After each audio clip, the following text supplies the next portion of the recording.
improv. I mean, the pictures aren't, but yeah. Could you guys maybe shut that curtain at the back there? Oh, there we go. Okay, never mind. It's good.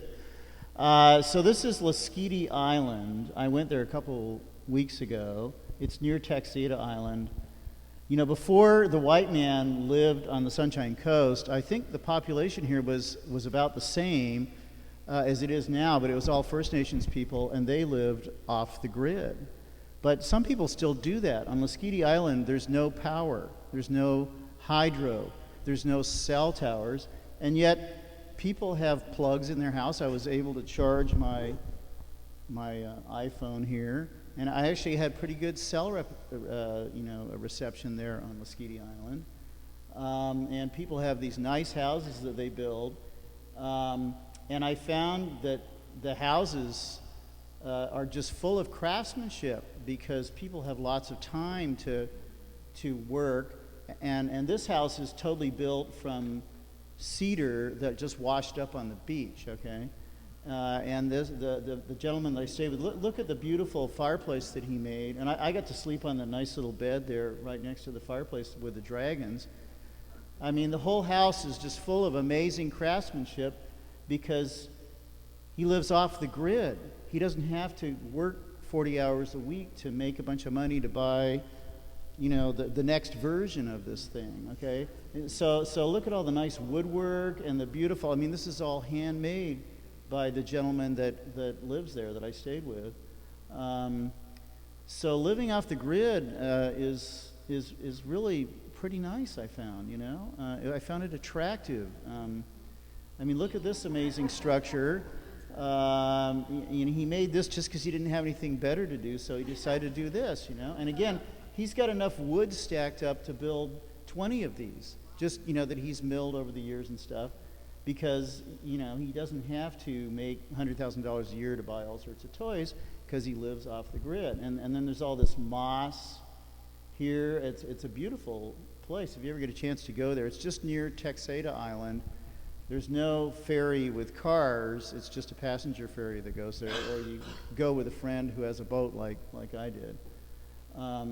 So I spent a few days there, and the sea life there is awesome. I went out in my kayak, and there's just, you could just live off of oysters, 24, all year round pretty much. I mean, and then there's all this other nice life there. It's a pretty amazing place. Very spiritual, I found it. So I guess, I'm sort of thinking now these are sea lions that were there. I took these, and they're just awesome. And they were sort of speaking to me, and they were saying, please let us continue to live. Let's not kill me and my family with an oil spill, please, okay? Because we need to get all that oil and ship it to China so we can, I don't know what, why do we need to do this? Because these people, these creatures are more precious than a possible oil spill from shipping that stuff to China. I don't get it, I mean, we live in an awesome place. Let's respect it. So speaking about off the grid, last weekend I went to Malibu with the graduating class. And this is down Princess Louisa, Jervis Inlet, like 40 minutes in a speedboat. And then this is the head of Princess Louisa Inlet, and it's a Christian camp run by the Young Life organization. But look at this amazing heated swimming pool. And of course, there's massive buildings there, and they all have plugs and electricity. And we went into a modern kitchen and cooked, and they had a dishwasher and all this amazing stuff. Yet they live off the grid also. They generate all their own power because that little mountain there's a lake up on the top, and they have water that runs down through a pipe from the lake into a little power plant at the bottom, and it generates all the power for, the way these people live here, So it is possible to live off the grid without having to use a bunch of oil, and we just need to think out of the box. We need to decide we don't want to do this anymore. Let's figure out another way to do it. So they have solar power, and the same with the guys on Lasqueti.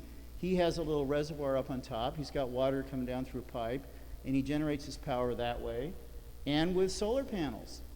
He got plugs in his house, pretty much the same things we have. You just have to be a little bit less wasteful. But look at the beauty. So this is up by the end of Princess Louisa Inlet, getting close to Chatterbox Falls.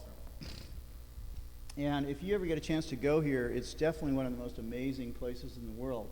There's waterfalls. So in between the Malibu Christian camp and Chatterbox Falls, you take a speedboat ride. It's about 20 minutes, or you could go in a sailboat, which would be better.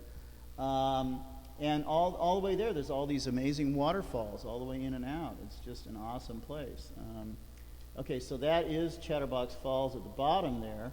But you can see there's a glacier up at the top, and then there's waterfalls all the way down, and you can see the water coming all the way down. And then see all the people on the right that are visiting. Okay, they all live off the grid. They're on their sailboats.